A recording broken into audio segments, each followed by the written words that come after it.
recommendations.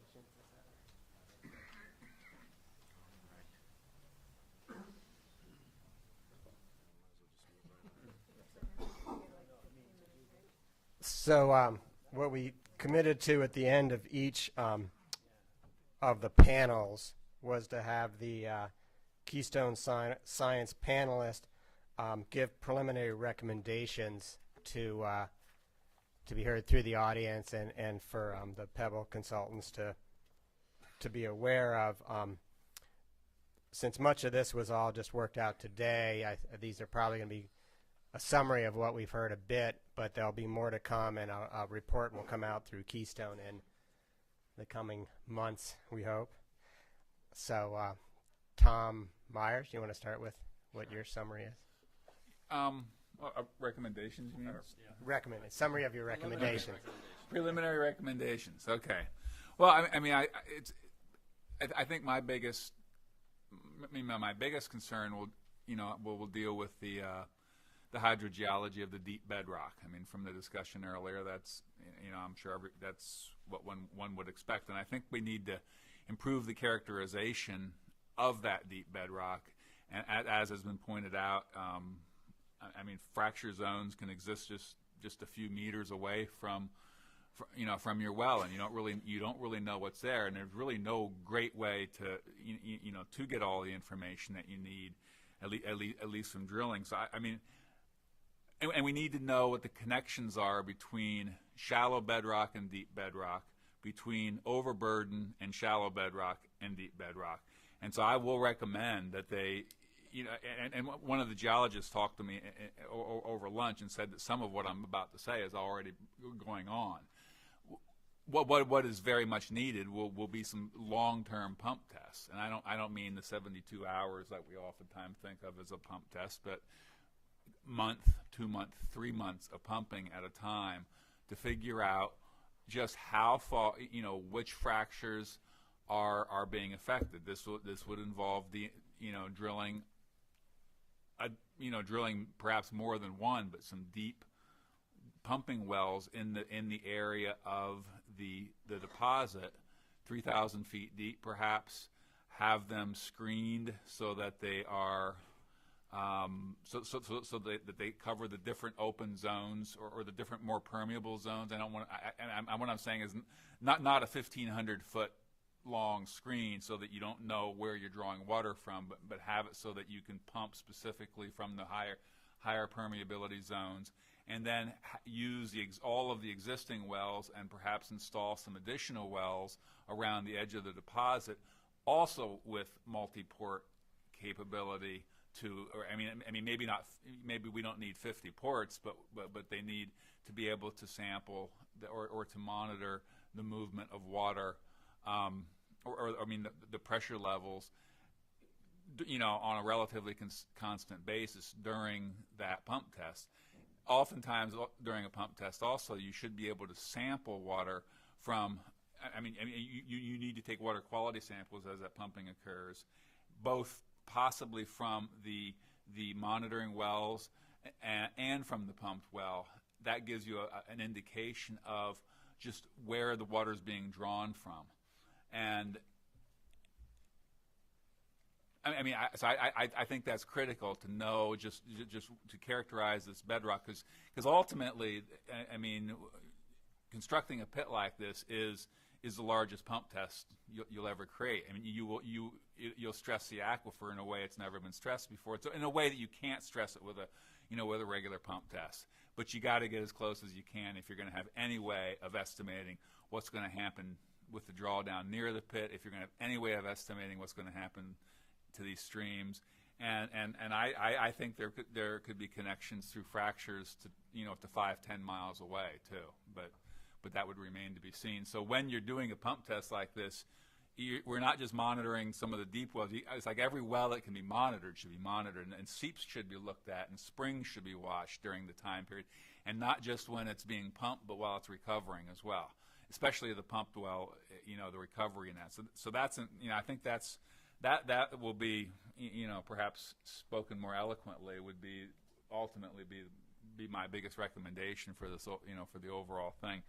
And as far as the groundwater model is concerned, it's obviously changing a lot from what from what I had reviewed and everything, and I think it's probably going in a reasonably decent direction. But this pump test I'm talking about becomes a major source of information for calibrating and the groundwater model. So there's just like a one-word recommendation for continuing with the groundwater model, and that is evolve it.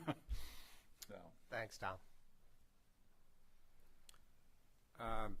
I've got a couple of things to say. One is related to the groundwater sampling, and what we saw in EBD for the deep holes in bedrock was sampling of open holes using airlift methods and so on, and I'm sure that we're getting away from that. I talked to Rod a little bit after his presentation this morning, and there's West Bay systems in there for discrete depth sampling, and I think you need more of that sort of data. You can't really get a good water quality sample from a large open hole. There's just far too much homogenization in that hole. So I'm confident that you're moving in that direction, but I think that data is necessary. And then sediment sampling, I just noted that. I think really from a baseline point of view, sediment sampling is invaluable, and I think you just have to make sure that you use the best methods possible so that you can compare data from one site to the next. So, it's all yours. I think I said most of this today, but there were some other things yesterday. We talked about considering the use of paleo flow analysis to extend the surface water records. We talked about more characterization of the hyporheic zone. I think this will really inform understanding where the fish are, where they're spawning, that kind of thing. That's my understanding, not my area of expertise, but it'll also help you understand your groundwater surface water interactions better. Might be good if you can do it to look at the effects of diel sampling on metal or diel variations on metal concentrations. In terms of understanding why the chemistry changes as you move downstream, try some load analyses. I think it might give you some interesting answers. The groundwater age information, we didn't talk about that in either session really. The tritium analyses were done. They indicated fairly young groundwater samples, less than 1972 in age of recharge, I believe. But you could refine that a little better if you used chlorofluorocarbon analyses and other things, because it might be important to understand how, well, I think it is important to understand the upwelling water in the South Fork. How old is it? When did it recharge? Is that water going to be affected by pit dewatering? If so, how? The transbasin transfer in the Upper Tularik, how old is that water? Is it truly coming from the South Fork? All evidence points that it is, but groundwater age would help that. Understanding groundwater age would just help understand flow paths, travel times. These things are all going to be important if the water balance is altered by emplacement of a pit. You'll need to understand those things. Also, you could use the geochemistry in addition to groundwater age to help understand the movement and different sources of groundwater. I think that's it. Thank you. Okay, I don't have a whole lot to add to that list. I do want to reiterate something Katie mentioned at the beginning of her comments, and that is to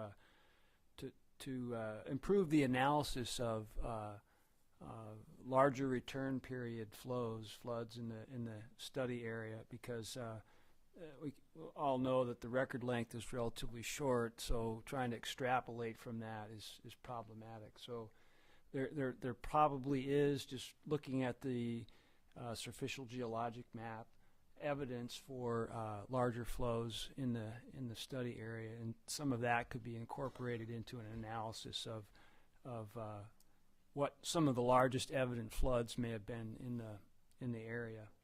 And then one other thing about, and I mentioned this to Rod and Hugh already this morning, but this has to be a component of any kind of groundwater model, and that's to take into account the effects of seasonal freezing on the upper part of the overburden, as it's been referred. So as some of you know, north-facing slopes are quite a bit different than south-facing slopes, maybe as much as 20 degrees latitude. So they're going to behave differently, and this especially in an area that doesn't get a lot of snow cover, the freeze depths are pretty substantial, and we talked a little bit about this already, so these guys are aware of this issue.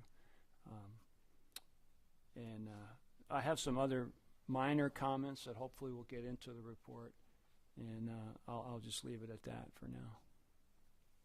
So this concludes the panel portion, and I guess I personally would like to thank you guys very much for the effort you put into not just wading through all the information, but really thinking about it and thinking about it critically, both pros and cons. I think that was a phenomenal effort on everybody's part. So I want to thank that. And then the audience for sticking around for these 3 days. We all have busy schedules, and it's great to have the same faces come in each day. One thing I also was very impressed about was the congenial interaction between the Pebble consultants, the panelists, and the audience. Such a mixed group of personalities. I don't think there was ever a time when there was anything, there was differences of opinion, but nothing heated or personally addressed it at people. So I was very impressed with just the behavior of everybody. I think it was just a great session for these last 3 days. So, Kirk.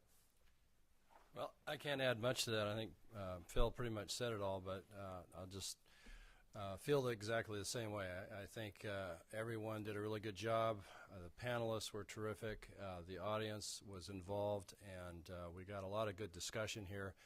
And I think that helped a lot for everyone to understand what's been going on with the environmental baseline and some of the data gathering since then. So with that, I'm going to turn it over to Todd.